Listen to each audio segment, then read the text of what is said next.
thank you all for coming here to talk about cemeteries, a rather grave subject, as but look, I started off in cemeteries a number of years ago. When I was a student in Otago, part of our course was to go to the Northern Cemetery. And when we were there, we were looking at some of the sort of cemetery symbolism that was around there, and it was really apparent. The Northern Cemetery in Dunedin is built on a hill, and sort of the richer you were, the further you got up the hill. And so as you got further up the hill, the gravestones got more and more ornate. It was a Victorian cemetery. And right down the bottom was where the paupers were buried down the bottom, and they wouldn't have much of they might have a rock or something like that. And it sort of triggered my interest. And then a few years ago, someone asked me to give a talk, and I thought, well, what shall I give a talk on? And I know the verger of St. James's Church. He's a friend of mine, and it's one of our earliest cemeteries, or European cemeteries anyway, but a lot of Māori buried there as well.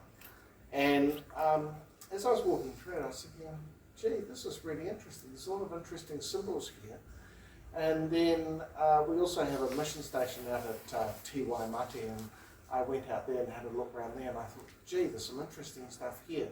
So that's really the nature of the talk.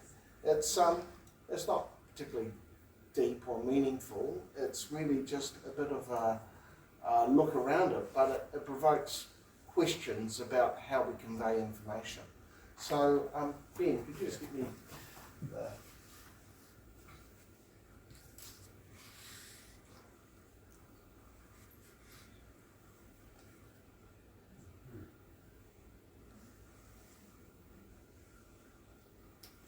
Okay, so I've called it a case study because it is a case study, and symbolism on gravestones and what they may mean. I'm not an expert, so I'm not going to say what they mean because they are open to interpretation. That's the thing about symbols.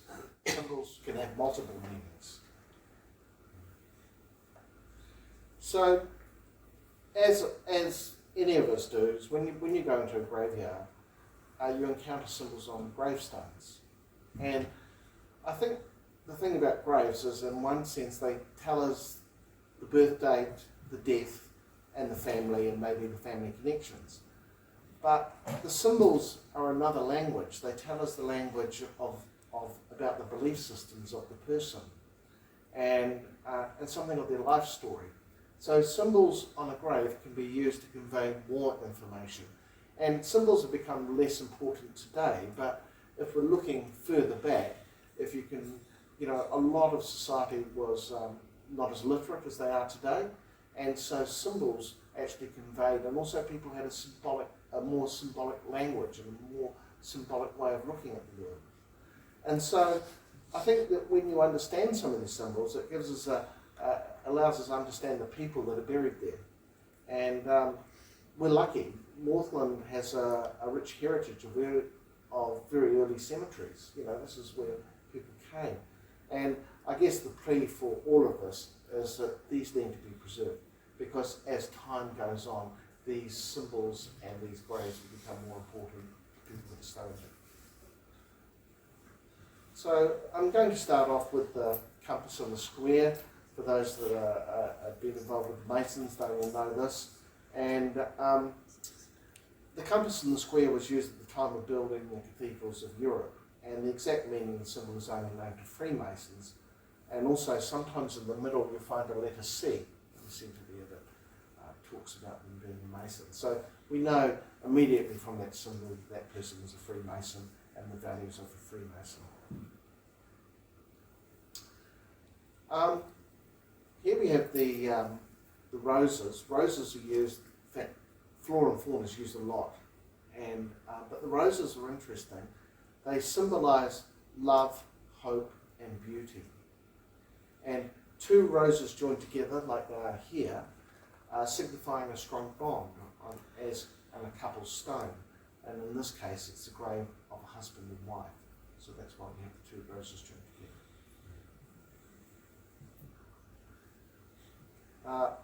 this is the draped urn. This is actually very early. The urn is almost a Greco-Roman symbol.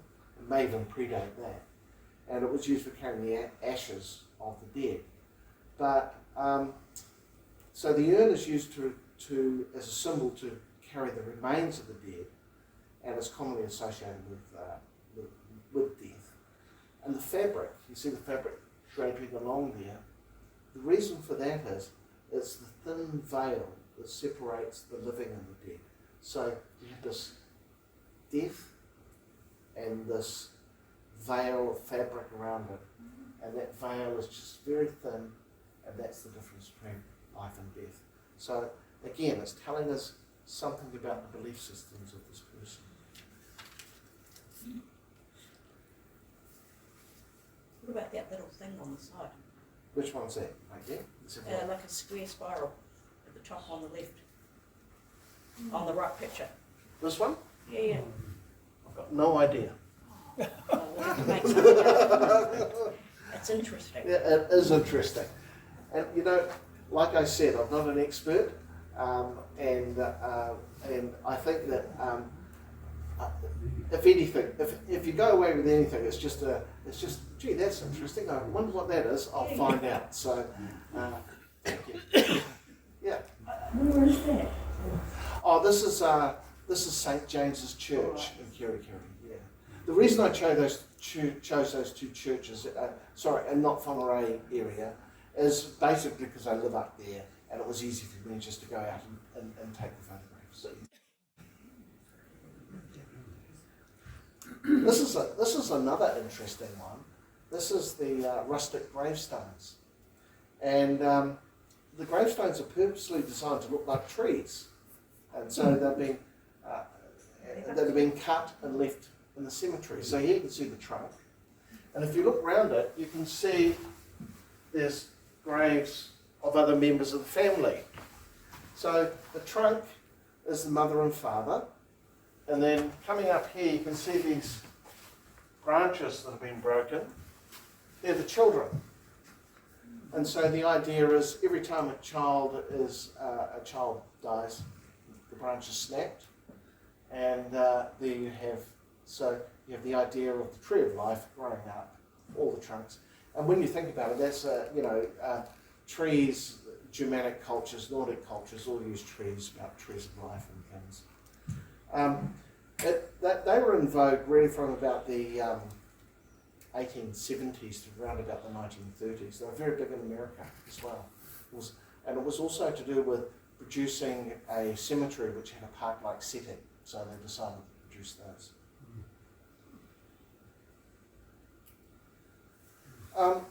The scroll. Scrolls symbolise a person's life. The past is rolled up, the present, the moment of death, on display.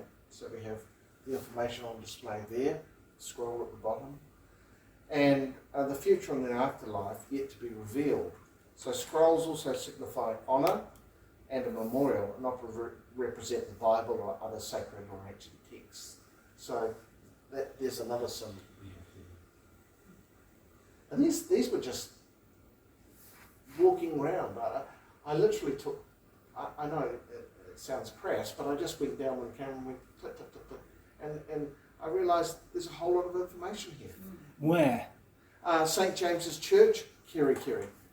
But, so the two cemeteries I've chosen, St.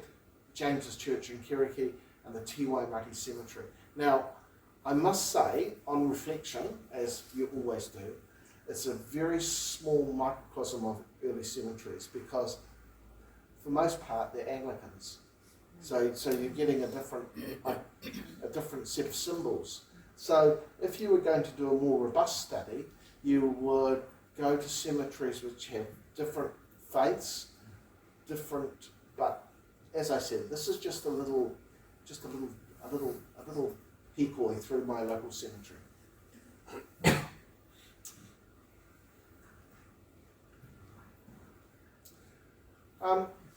I think this is a fern. It looks like a fern to me anyway. So they refer to a person's humility and sincerity. And this particular grave dates from 1918, which was also, the fern was also used in war graves in New Zealand. So there may be a link there, not sure. The other thing that happens is when you're researching or looking at graves, you'll find there's quite an interesting backstory, and this is just an example of one of the backstories that you come across when you look at cemeteries and look at graves. So this is the, you can see here, this is the, you might be able to see it, there's an anchor here. See the anchor? Just see it there. It's a bit clearer over there, you can see the anchor. And if you read it, it says, beloved son of, and anyway, so look, so the anchor means hope and steadfast. The anchor carries a lot of symbolism, meaning hope and steadfastness. Often found on sailors' gravestones that represent the life of a sailor, the anchor can also be disguised as a cross. And sometimes anchors were used to say where there was going to be a secret meeting place or something like that in the early days, in Roman days. But what we found out is this boy died on the TS Amakura, and this was a maritime training ship for boys. So living aboard the Amakura, 60 boys were prepared for careers at sea, and they were drilled in seamanship, navigation, gun drill, marine engines and crewing. And they used to go up to the Kermadec Islands and down into the Auckland Islands. And so he died at age 16 on board the vessel. Now, we did a bit of research. We finally had an underlying medical complaint. It wasn't an accident, it was just an underlying medical complaint. But obviously his parents were devastated of their 16-year-old son dying, and wanted to commemorate how he died, which was on the Amakura. So this is a picture of a training ship, Amakura. It ran until about 1923 and proved to be too expensive to continue going. And as an owner of an old boat, I fully agree with that. They're always expensive to maintain and look after. And it was, but what a wonderful education for boys to go out at sea and go to these amazing places. And you can see here, here's a picture of them on Sunday Island in 1916 and between 1916 and 1917. And look at the grins on them, look how happy they are. I mean, it was pretty tough. I think the seawater would have been running through the scuppers and they would have been up and down the mast, and it would be a hard life. But obviously, the Amakura boys, as they were called, many of them became involved with the Merchant Navy. Many of them became into the New Zealand Navy. So it really was a very good scheme. And at some stage we'll get around to writing up some more information about the Amakura. Where's Sunday Island? Sunday Island is Rail Island. Oh. Yeah. It looked like one of them was carrying a large bunch of bananas. He probably was. Let's have a look. Oh, yes, right. Yep, there he is. Big bunch of bananas. He looks like And of course famous for oranges as well. Yeah. People used to sail up there and grab the oranges and come back to Auckland and flock them off. So who financed that? The government at the time. Yeah, yeah. And there was also donations from maritime marine companies, and also from the Navy. So yeah, because they recognised that they needed people, young men that were trained. We had an Amakura on the tankers years ago. I was on her for quite some time. Oh. But it wasn't on the tanker, not this one. Not this one, yeah. It was probably the name carried through. There's no merchant navy now in New Zealand apart from the cross Cook Strait ferries. Yes. Nothing else. Yeah, nothing else, no. Well, we're a maritime nation and we rely on trade and sea trade, and at the time they realised that, but anyway, that's another story, isn't it? And so we'll just go back to the depot at Sunday Island. There they are there, and this is, this must be Auckland Island, sorry, not Rail Island. That one's Penguins. Rail Island. And and that one must be, no, that can't be right. Both. Yeah, both Sunday Islands. So it's the Auckland Islands, because you don't have penguins on the Kermadigs. Yeah. Yeah, Which is Lovely. why the bananas seemed a bit strange. yeah. Oh, I was going to say, I think in the library there's a fascinating book about Sunday Island and the family that lived on it and called it Sunday Island. Right. Or it became now. Yeah, yeah.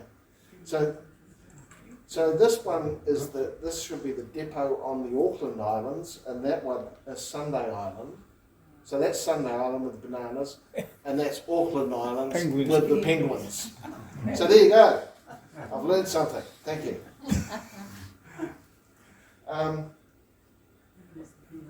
The other thing is the unfinished book. So here we have their son was 8 years old, and so the book of his life was unfinished. He had only lived a short time and been on the earth. So therefore, the rest of the pages aren't filled out. So the book of his life is unfinished. I think the hardest ones to deal with is death of children, obviously. And here's another one. This is the broken, and again we have the rose. And we have the broken rosebud or stem. So most commonly the hanging bud is used on headstones of children who have died premature death. The broken bud or stem represents a flower that did not bloom into full blossom, and the life was cut short before the chance to grow into adulthood. So again, that's another symbol that we have. This should be recognisable to most of us, the symbol of Christian faith, the cross. And of course we have the star and for Jewish graves. And I didn't see any Jewish graves in these two cemeteries. But we do have another star, which I'll talk about in a bit. We also have lamps.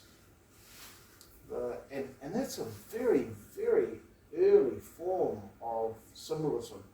It goes back to Zoroaster, Persian, the burning of the eternal flame.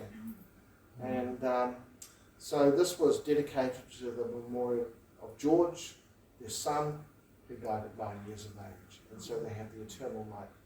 And the light is still there in the lich gate of Te Waimate. So these ones now that I'm showing you, the ones before were from St. James's in Kirikiri. These ones now are Te Waimate. And this is George Mountain's grave, and they had the grave of a child. In this case, the child is mourning. You can see him bent down like this to signify loss. So the idea of the cherub or the young child mourning the death of the child. We also have military graves in the Te Waimate Cemetery. Here we have the New Zealand Army and the Royal Australian Air Force. And in fact there's a military section, RSA section in the Te Waimate Cemetery.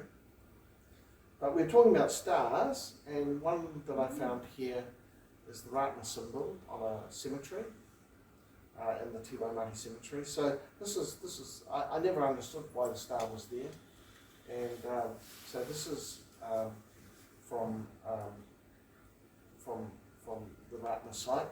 The main symbol tohu of the church is the five-pointed star, and the crescent moon, the Fitu Marama, which means both star and moon and shining star, which is worn in the lapels of the morihu, the scattered remnant of Ratna, and are pivotal points on church buildings.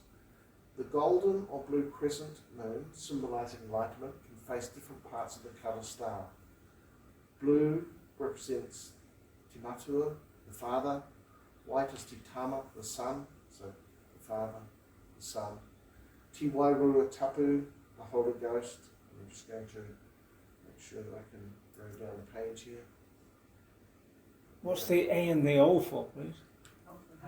Yeah, Alpha. Yeah. Alpha to Omega. Alpha and Omega. Purple is the Na, Anahira Pono, the faithful angels, and gold and yellow is the mouthpiece of Jehovah. Oh, and sometimes the colour is sometimes replaced with pink, representing Puri Firu Tau, the campaigner of political matters. So I found that fascinating. I found that fascinating because I knew nothing about it really, not being of right no faith. So for me, again, we have these symbols and they tell us more what's going on in the cemetery.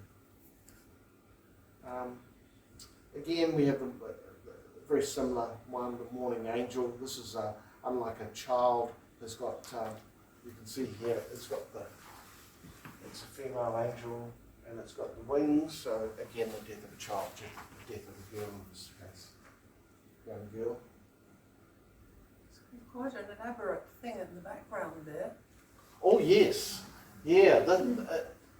I didn't feel that I could give it justice, and because I didn't really understand all the symbolisms, and I think there's a thesis in that. We actually did some paid for some conservation work on that.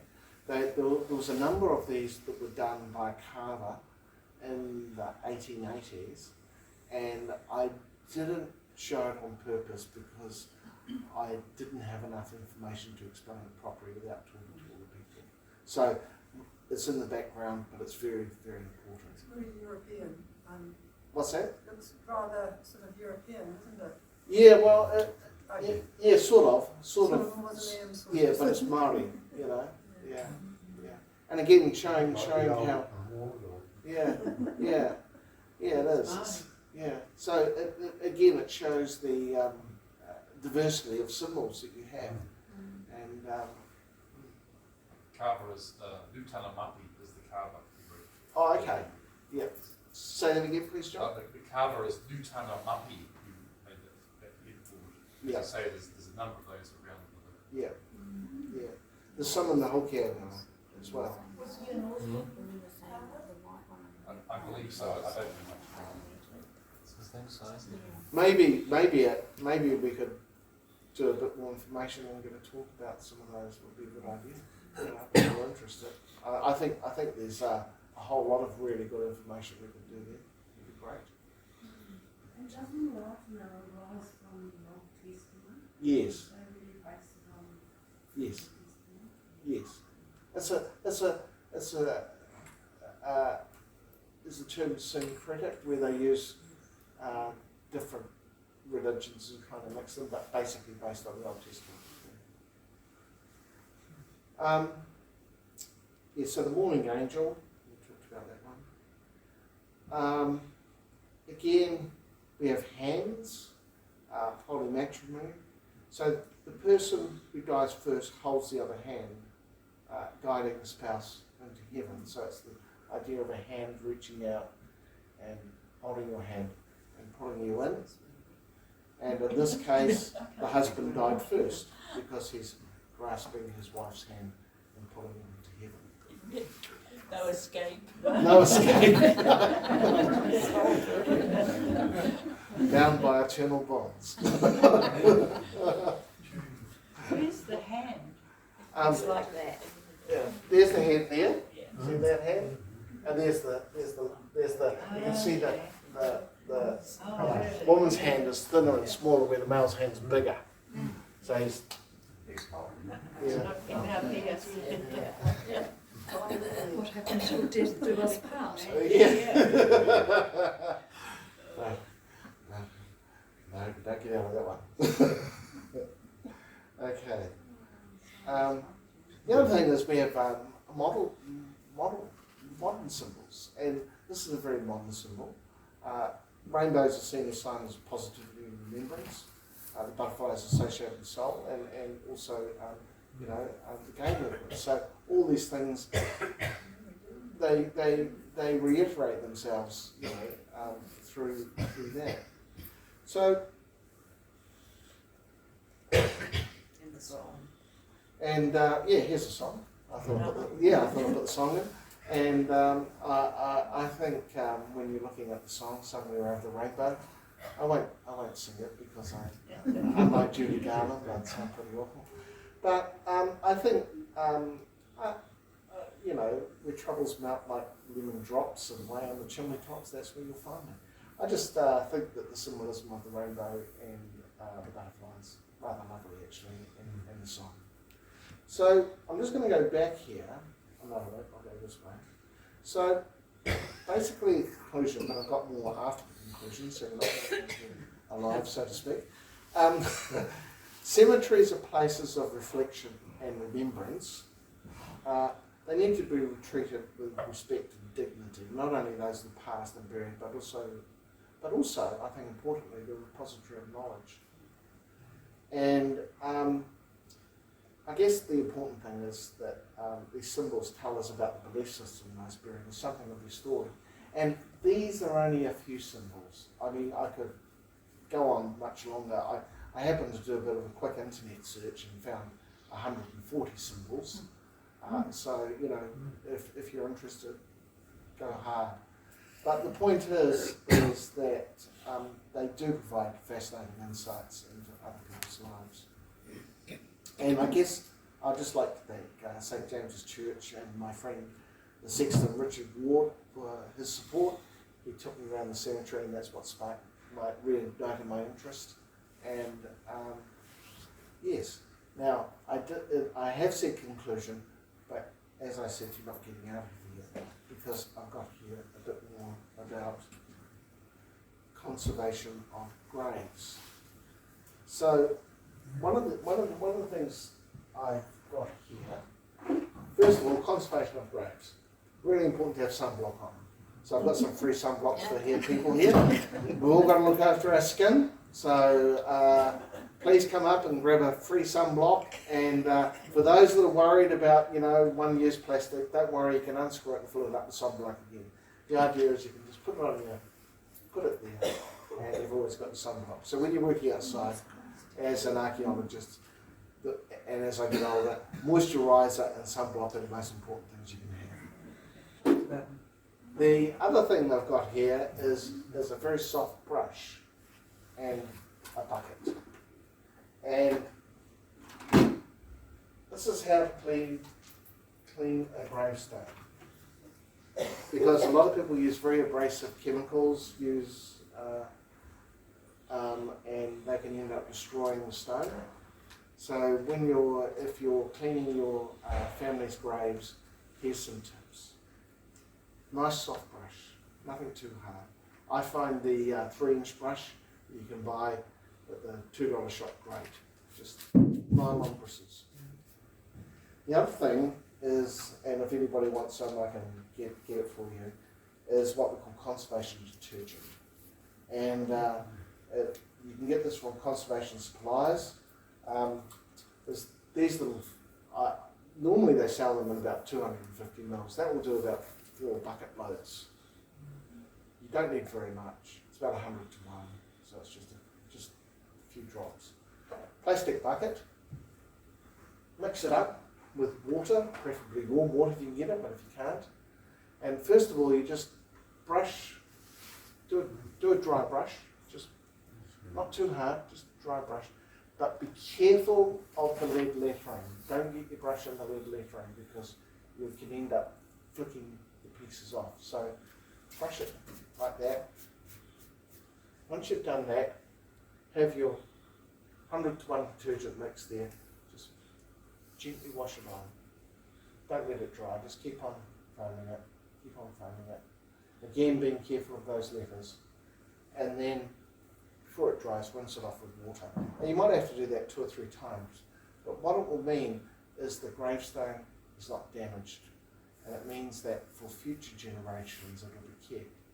So there's a few little tricks with conservation of graves. So basically, don't attempt to restore, repair, or clean a gravestone you have no connection to, or permission to clean. Some people get really keen about cleaning other people's graves, and they haven't asked the family. The other thing is, and I haven't talked about this, is about the symbolism of plants. People put plants in their graves for particular reasons. You were planted, and it's really interesting. In England, you know, a yew tree lasts hundreds of years and remains quite small, whereas in New Zealand you plant them, especially in Northland, they grow really big really quickly and can end up breaking the graves in bits and pieces. But yews were planted there to show longevity, and the other thing, of course, is ivy, and that can spread, and so, but we've got to make sure that we don't destroy the reason why those plants were planted there. They're part of the symbolism of the cemeteries. In fact, yeah, there's a whole lot about plants that can be talked about. Never use a wire brush. Just use a nice soft brush like this. I've got here, don't use any solution other than plain water to clean with granstone, unless you have this conservation grade detergent, which won't stain, it's fully tested. But if you haven't got it, just use water, and and just use a light touch and be patient, and trim the grass and fallen leaves and do that. Now there's a whole pile of really useful resources we have here, which of course we've got Heritage New Zealand on top, of course we have that. And if you go and look at the posters just behind us, we've also got some more information on care for graveyards. Veterans Affairs website, they have some good stuff there. There's also the National Trust and the Auckland City Council. There also used to be a really good website called the Southern Cemeteries Trust, and they were operating in the 90s down in Dunedin, and when I did was involved with the Northern Cemetery, you know, they were the people that I talked to and got a lot of information from. Unfortunately, the person who was driving it was a bit of a powerhouse, and once he passed, it all faded away. But you can still see a lot of that information is still available if you Google it up. So, but I haven't put it there because it's a bit out of date. Excuse me, what search term would you use? For Southern Cemeteries Trust. Oh, so, yeah. Yeah, Southern Cemeteries. I just had something to Yeah, add sure. about the symbolism in the last slide. Yep. A lot of older gay people, I recall from my childhood, would like Judy Garland, Yes. the Elvis of the gay community. Yeah. And people were still very positive when I was growing up. Yeah. And the butterfly, that is a symbol of transformation. Right. And often, so people in the know would know that that person might have changed the agenda. Yes. And so it's subtle and beautiful. Yeah. No, thank you. And Yeah. people who are a bit younger associate the song with Kermit the Frog. Oh, right. Yeah. Kermit the Frog. Hey, and out at Whangarei, there's a grave up on top of the hill. Probably a lot of people have seen it. But the one there, it's not a headstone, it's a head wood. Yeah. And it's got lead on top of it, and it's early 1900s it's been there, and it's still not rotted. Yeah. And I believe that the little grave area up there has been cleaned up, but I'm not sure. Yeah. I'll just wait there. Hopefully I've got a picture of it. Yeah. Oh no, I haven't got it. But in the Lich Gate at Te Waimate, there's wooden cemetery boards there too. Actually, they're from Private Iron Gate that was shot in 1845 in front of the mission station there. Unfortunately, shot by his mates.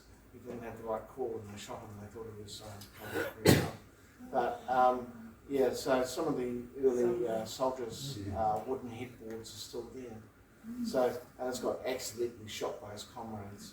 It's a way to go, eh? Did they use any special wood, do you think, like archaeologist or lignin? I think it's Pouhere.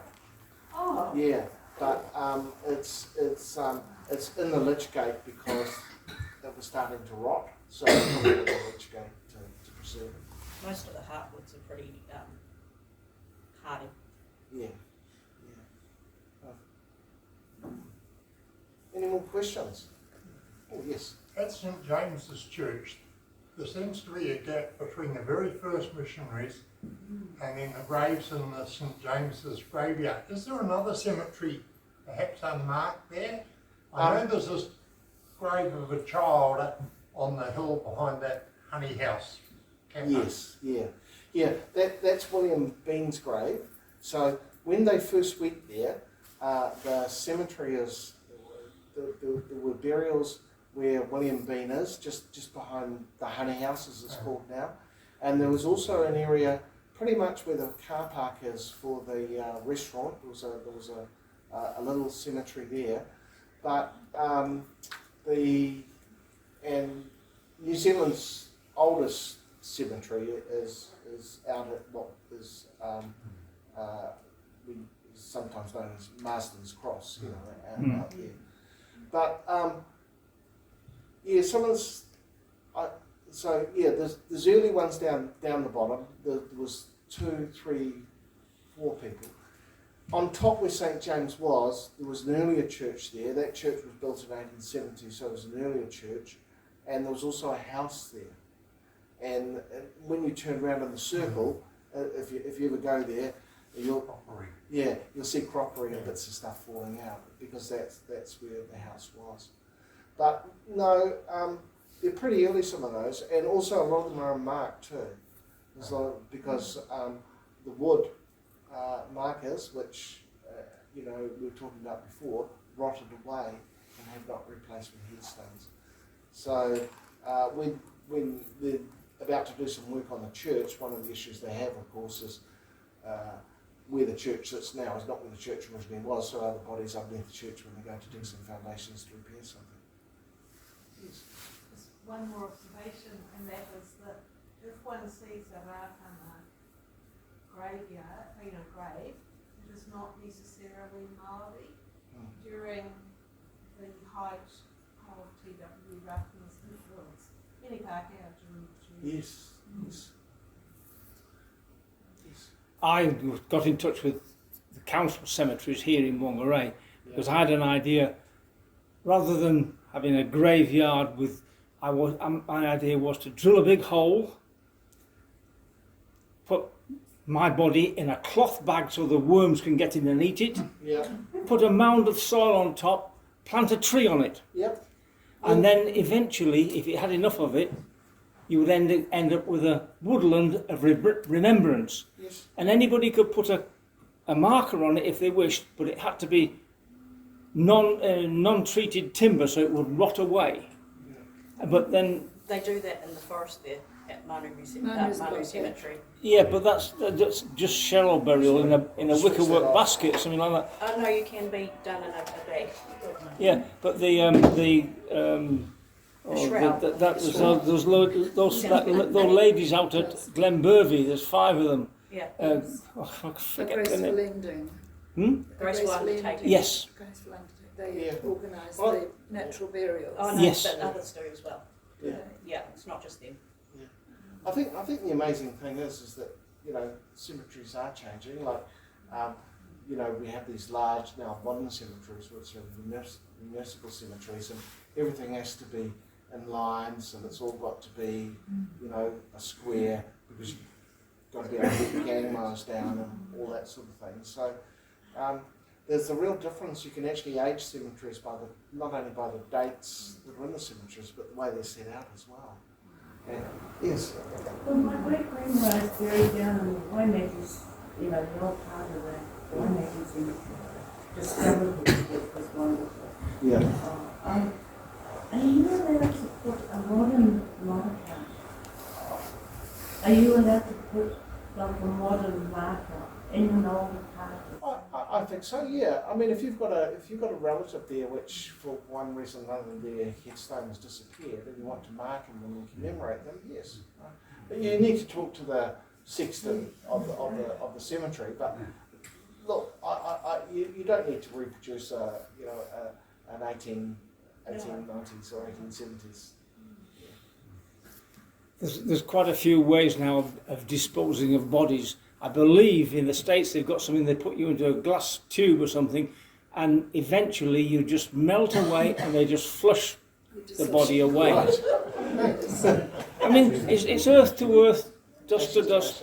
I mean, all this, there must be hundreds of acres under tarmac and gravestones. And how many people ever go to them? Apart from the one or two maybe, but not many. No. No. And I mean, you did have the example of the Pouhere Cemetery, you know, where the monuments were used as fill on the rahi, which is a bit sad. And, Just talking about your idea of drilling, the reason they do shallow graves is because that's where the organisms live, and so you break down there, but if you were drilled down, you wouldn't. Oh no, I did ring up and they said they couldn't go down more than 2 metres, 2.5 metres, no. But 2 metres was as far as they could drill down, and the undertakers would have to give the size of the hole, because it's no good getting a 15-stone man in a little hole that I would drop down into. as long as you don't go down head first. Well, it's a big drill or a little drill. Yeah, but anyway, yeah, look, disposal of bodies is outside my area of expertise, really. Is there any other questions or any other observations? I went to the cemetery at Waimachi in South Island, Yes? and at the gate they used to have a map Yep. of where all the different religions were buried. Yes. So the main bit was the Anglicans, Yeah. and the other side was the Catholics. And Yeah. the Jews and Muslims had a weird little shaped area right up the back. Yeah. But there were some really interesting grave designs between the different faiths Yes. as well. The Yeah. Catholics always seem to be more ornate Yeah. compared to the Anglicans, who I suppose Yeah. reasonably boring. Yeah. Yeah. That's Calvinism. I mean, I personally would like to be taken out to sea in a bag where the fish could get in and crabs could get in and eat me, just drop me into deep water, somewhere where the Niagara is. That's more Well, I mean, expensive. I was a seafarer and I wouldn't mind. Yeah. No. Yeah. Yeah. Yes. I'd just like to tell you a little story of my husband's grandparents at the old Kaurihuru Pouhere cemetery. Yeah. They were miners at Hikurangi, and my husband's great-grandfather died first, so she buried him at Kauri, and then the minister died, and he didn't out of Hikurangi, and he was very poor. So I think great-grandma thought she might get in good with things, so she buried the minister beside her husband, and she is two rows along. So when we go to see them, there is our great-grandfather and the minister. Yeah. Sort of worked on a guarantee. So I think she probably did it all right. Yeah. Yes. This is a bit obscure, Yeah. but who do headstones belong to? Well, they effectively belong to the family or descendants of the people. Unless they're war graves, and the War Graves Commission has, they come up and they clean the graves, you know, so they actually have a commission that does that, the War Graves Commission. But normally they belong to the family of the people.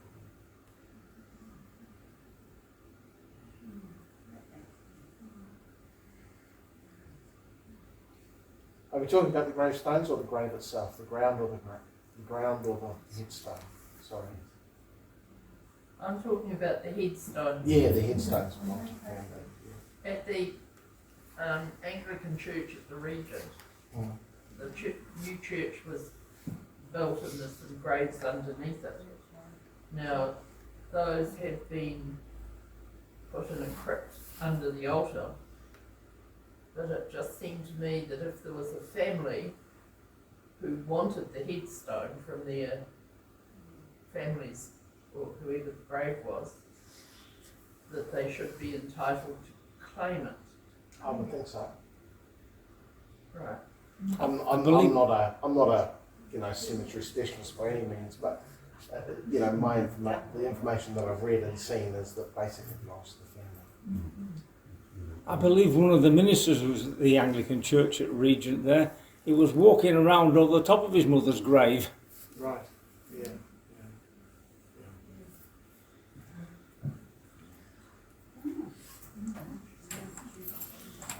Thanks very much, Phil. Oh, it's a pleasure.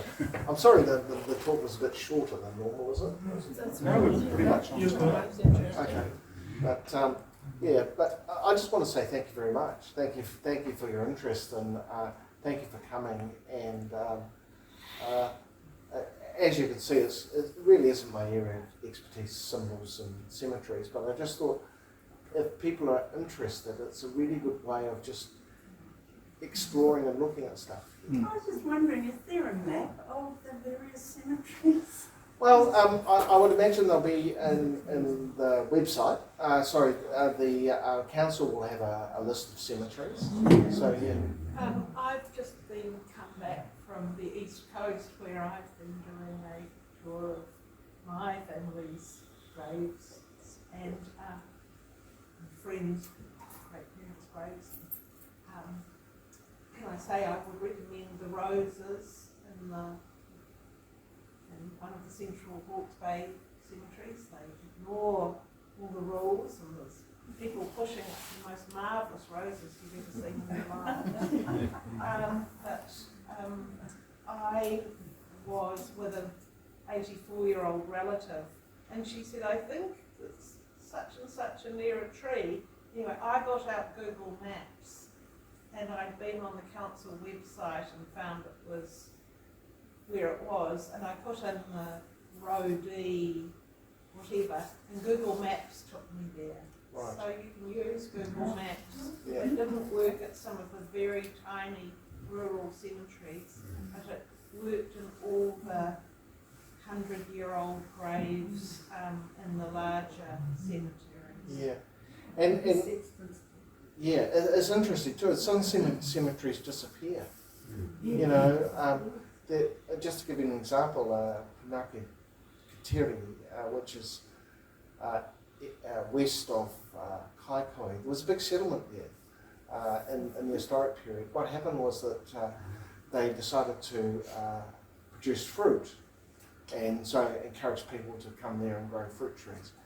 Unfortunately, what happened is by the time we got to Auckland, going up down the Whangarei, it rotted. So, and also there was an outbreak of influenza and so forth. A lot of people died, and most of them children. And so there's a big cemetery which is totally overgrown with brambles and bits and pieces. Where was that? Pouhere, which is